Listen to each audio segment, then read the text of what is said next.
ভারতের রাজস্থান রাজ্যের টঙ্কসোয়াই মাধোপুর এলাকায় কম্বল বিতরণকে কেন্দ্র করে নতুন বিতর্ক তৈরি হয়েছে।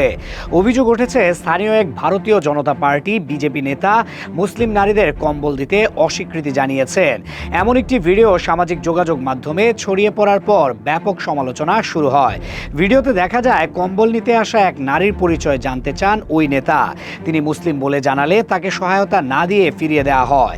এ সময় তাকে বলতে শোনা যায়, যারা প্রধানমন্ত্রী নরেন্দ্র মোদীকে সমালোচনা করেন তাদের এই সহায়তা নেওয়ার অধিকার নেই। ঘটনার পর সেখানে উপস্থিত কয়েকজন প্রতিবাদ জানান, তাদের দাবি সংশ্লিষ্ট নারীরা দীর্ঘ সময় অপেক্ষা করেছিলেন, কিন্তু শেষ পর্যন্ত খালি হাতে ফিরে যেতে বাধ্য হন।